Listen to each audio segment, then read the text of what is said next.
He's Gabriel Iglesias, known to his millions of fans as Fluffy.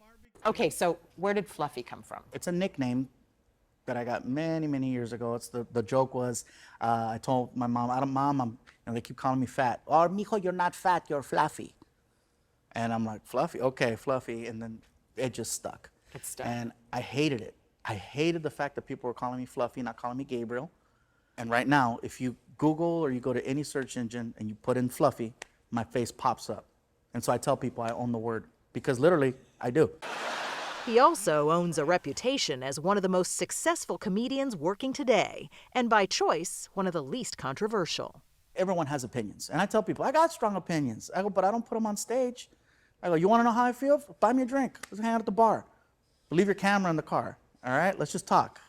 You know, as a comic, though, I just want to keep the show fun and friendly for everyone.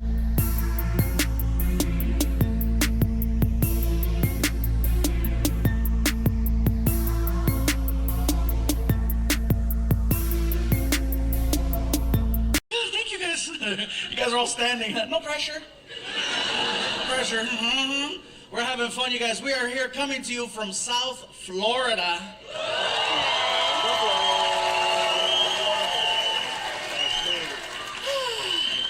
Heck yeah, man. Really close. I gotta ask a question since we're here. I just want to know, how many Latinos in the crowd tonight?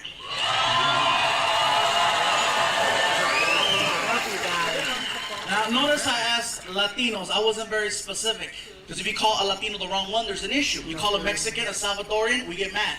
You call a Puerto Rican a Dominican, they get mad. You call a Cuban anything but a Cuban, you're gonna get stabbed.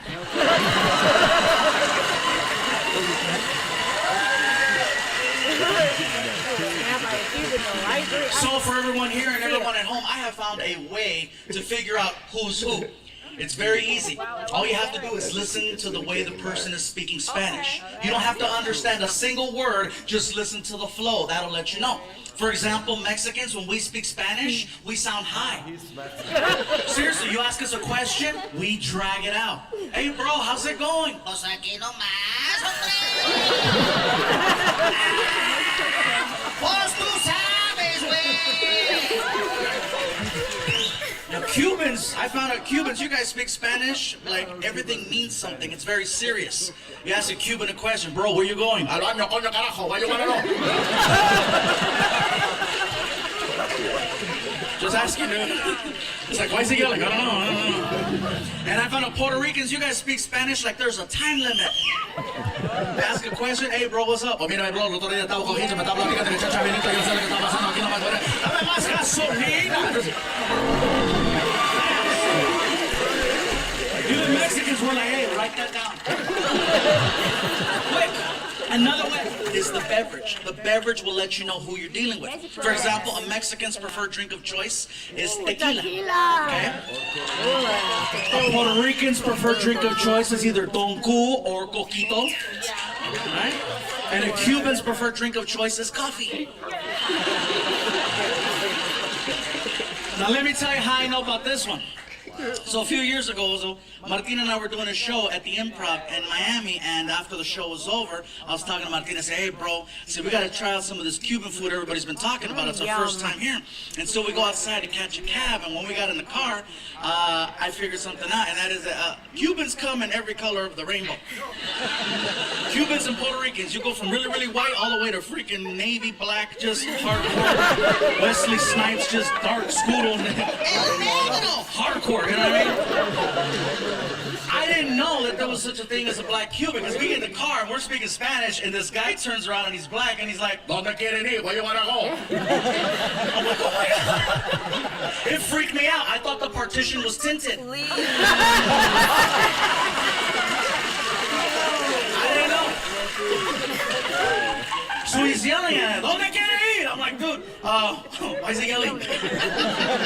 I said, listen, we want to go somewhere to get some authentic Cuban food. Where can we go? And then he takes us to this place called Calle Ocho, which, for everyone at home, Calle Ocho is Spanish for 8th Street, and it's an area where, you know, it's very authentic. And he takes us to this restaurant called La Carreta. Okay?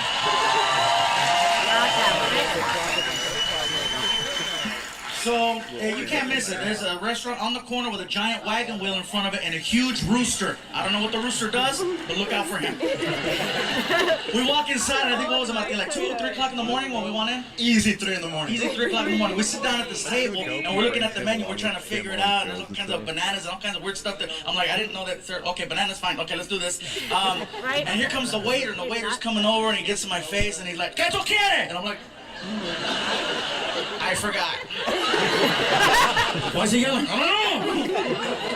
I said, listen, bro, I'll tell you what, let me look at this menu a little bit longer. I think we need some time, right? Yeah, we were like, yeah, we need some more time. And I says, for right now, can I just get a coffee?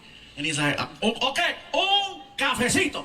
And he walks into the kitchen. He comes back 5 minutes later, seriously, with a little coaster and a shot glass of coffee on the coaster, and he puts it down in front of me, and he's like, okay. And I'm like, what is this? Es un cafecito. I go, dude, look at me. I'm not a ito. I'm a ande.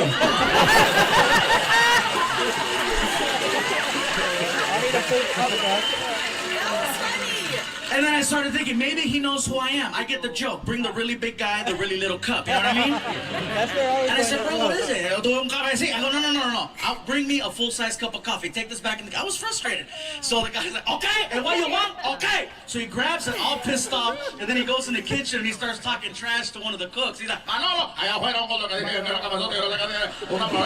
And then he comes back with a bowl of Cuban coffee, okay? And he puts it down in front of me, and he won't leave the table. He's like, okay? And I'm like, okay. Oh, I get it. He wants me to make sure this is what I want, what I want, right? So I pick up the bowl, and I take a little sip of it. And when the coffee hit my tongue, I was like, oh my God, this is the most concentrated coffee I've ever had. It was really, really strong, and then it clicked. That's why they bring you a little shot glass of this stuff.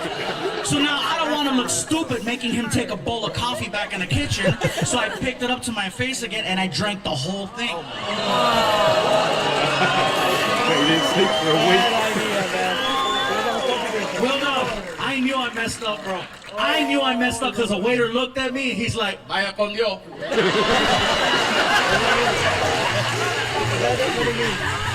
He goes back in the kitchen, he's like, Manolo, call 911! 10 minutes go by, you guys. I am so wired. That coffee is strong. That is the only way in the world Cubans can make that swim.